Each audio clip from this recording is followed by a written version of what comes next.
Welcome to Root Cellar, an inquisitive look into sustainable food preservation and ancient wisdom for the modern world.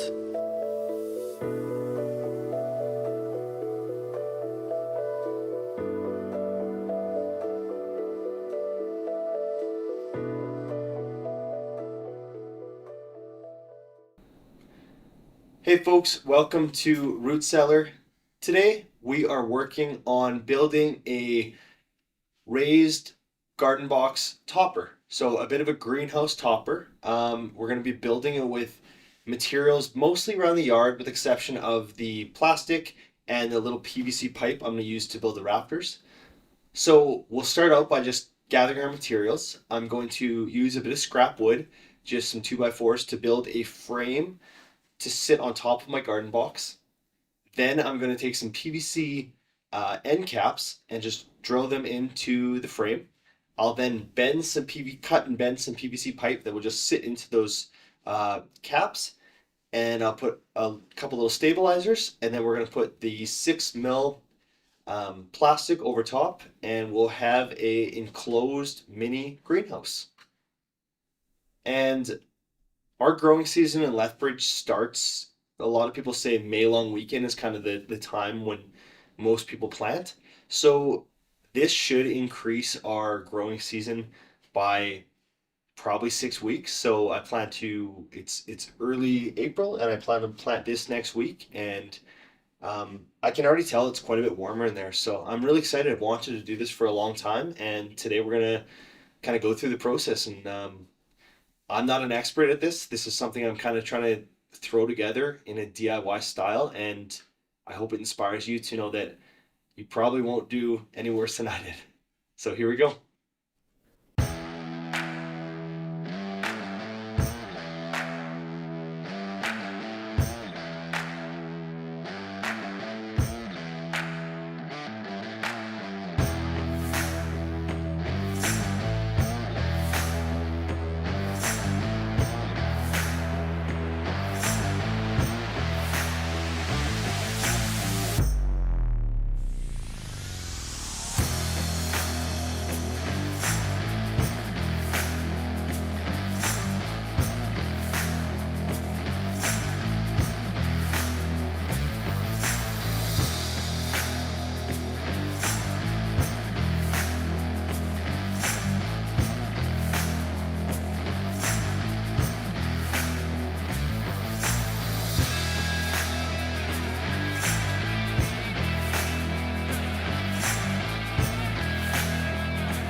All right, so we've had some inspirational music there. We had our supply list come up, and all I'm doing here is I'm taking some scrap 2x4s that I had lying around from when I built a fence last summer. And, they're varying degrees of length. I would say anywhere from a foot to several feet long.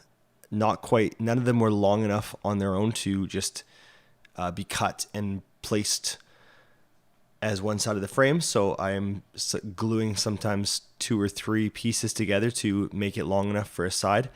And then I'm clamping it and putting a couple wood screws to secure it. It's a little janky, but it does the trick. I didn't want to go out and buy new wood and have to drive to the hardware store or the lumber yard just for that. And it seems to be working just fine. So that's what I'm doing here. It's taking me a little bit longer than I care to admit. I'm a bit slow with this stuff, but that's why we got a time lapse, right? So I think the garden box is exciting for me because, as I mentioned, May long weekend is kind of the typical growing season, and I can get stuff started in early April. I can remove the garden box if I want when it gets to a certain temperature. I do find that kale specifically, I have to keep my kale plants covered, or I'm at risk of a infestation by certain insects, and this very well could solve that problem for me. So I'm curious what I will do, if I will keep it on for April and part of May until kind of the typical growing season starts, and then just remove it and put it in a safe space till next year, or if I will just leave it on for the whole summer and just and see if I can kind of increase the temperature and make this really self-contained ecosystem, if you will. So yeah, I'm excited. Here I am just putting some more wood screws in. I should be done this momentarily, and we'll set this frame just on top of the ledges of the garden box, and then I will put some hinges on the back, and that will secure it so I can raise it up and down, and it kind of keeps it in place. But it's going to be pretty heavy with the 2x4 frame and the PVC and the plastic and everything, so those hinges should be good enough, and yeah, that'll hold it into place and should keep it safe. And we do have some nasty westerly winds here in Lethbridge, so I'm hoping that 6mm plastic will be strong enough and will hold up, but that'll be part of the experiment here, so I'll keep you posted.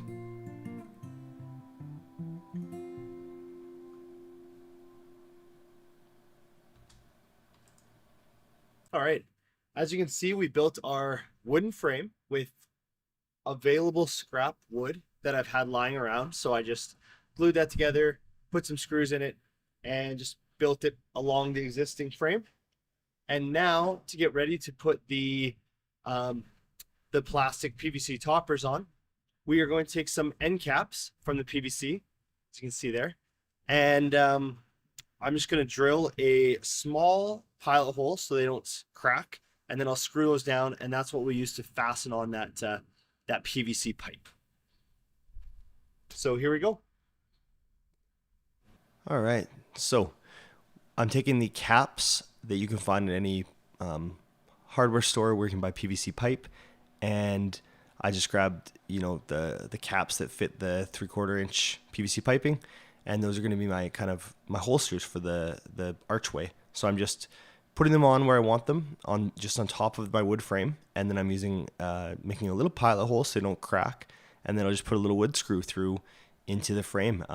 Easy enough, and that just kind of holds that in place and gives me somewhere to start with to put the PVC piping in and kind of hold it in place. And I might put another screw through the PVC piping and through the cap just to secure it again, but should be pretty much adequate. That might be just a little bit extra, but yeah, as you can see, it's a pretty easy job, and it's a good idea I found online. All right, so I'm going to be using some 3/4 inch PVC pipe for the archways that we put the plastic on for the foundation, and I'm also going to be using some 1-inch tees just in the middle of both of the end arches, just to secure a brace in the middle, just to strengthen it a little bit. So it's not going to be super fancy, form over function, and I'm going to cut these PVC pipes down to just over 70 inches and use those for the archways. So we'll try one out here. Here we go. All right, here I am just measuring the PVC pipe to cut and form that archway. So I'm just going to cut it, and then I'm going to put it into place on one end, and then just bend the other end and into place. That's the theory anyways. We'll see how it works, if it's as easy as it appeared to be online. So the first end is going to be easy. because I have full control. And then this one I have to bend it, and you kind of want to have the right length, so you have a little bit of play here, but it's not way too high. As you can see, I'm struggling a tiny bit, but it's, for the most part, it fit pretty well. And I got that T in the middle to create a nice crossbeam. So as you can see, that first archway looks pretty good. So we're gonna put 2 more in, and then I'll do a cross beam to secure it before we start putting on the plastic. So stay with us. It's going good so far.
All right, so now I'm just going to continue to brace up our foundation and put a crossbeam in and put a couple little stabilizers in. So here we go. All right, so we got the archway up, and now I'm just putting in a crossbeam. So I have the 2 T's that I slipped on either end of those archways when I started. So in theory, I'm just going to connect one end of the T there, just put it underneath the middle one, and then connect it at the other end and put 2 screws to secure it, and then tape up the middle. It seems to be slipping out when I put it from one end to the other, so job that would be easier with 2 people, but I think I just need to put it in, secure one end, and go from there. And trivia fans, you may know that there's a small French bulldog cruising around. He's been in a few of my other videos, and he's almost impossible to keep out of the frame at certain points. He's a sucker for attention, so he's out there with me, and he's patrolling the premises and making sure no one is putting us in danger on the other side of that fence. So you might see him run up and down the fence every once in a while. But so here I am. There he goes. I've just drilled in a couple little screws on either end just to hold that in place. And then, like I said, I'm just going to, when I finish, I'm just going to tape up some electrical tape to secure that part in the middle that's sagging a little bit. And then here I'm just taking a little bit of the scrap PVC pipe, and I'm just putting it up to secure the ends, add a little bit more, just to make it a little bit more stable so it doesn't blow in the wind. We are in a super windy climate here, and I have to keep that take that into account, I should say. And you can see Normie just cruising around. He wants to know what I'm doing. So I'm just drilling in this hole, and then I just drill it to my frame, and it's easy as that. So there's not much to it. And then we will get to the plastic, which I will not show. It's a complete nightmare because I did it by myself on a windy day. But essentially I just did it in a couple sections, and I just secured it with a piece of wood on one end, a little scrap wood that just went onto my frame I built, and then I pull it as tight as I can, and then put another piece of wood. So I'm never screwing directly into the plastic. It's into a piece of wood that's acting as a brace to hold the plastic in place, and that seemed to work really well. And yeah, no further tips. I think there's maybe a slightly more elegant way to do that, but that's I found it got the job done. And like I said, I'm not striving for perfection here. I'm just trying to have a sweet garden box that I've wanted forever. So we got the job done. That's the important thing. So as you can see here, I put just some basic hinges on so I can have access to one side of my raised bed to water, and everything else I'll show you how it works.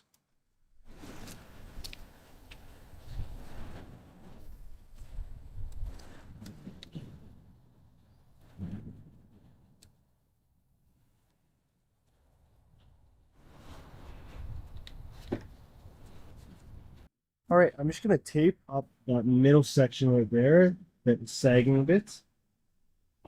You can see there.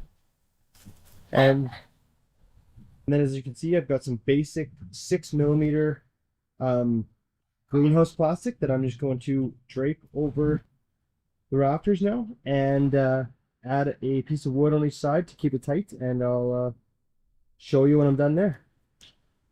All right, folks, I am going to reveal the greenhouse topper for the garden box. I'm really excited about this. It turned out well. The putting on the plastic was, it was a challenge, especially on a windy day here in Lethbridge, but it worked out nevertheless, and I'm excited to show you what we got. Follow me.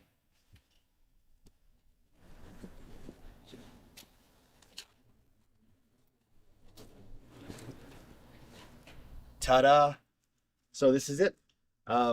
Again, just 6 millimeter plastic over some PVC pipe on some little PVC end caps on some scrap 2x4. So not much to it. It costs probably around $100, mostly for the plastic and the PVC.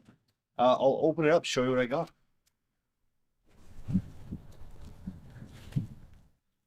can already feel it's significantly warmer underneath there. So yeah, typical growing season in Lethbridge. A lot of people say the rule of thumb is kind of May long weekend. So I plan to plant early next week, and some herbs and some kale, some spinach, and I hope that we have a full crop by the time May long weekend hits. So could be a good investment, and it was a lot of fun. Keep in mind, you're not going to do worse than me. I hope this inspires you to try some DIY garden projects. Thanks for watching.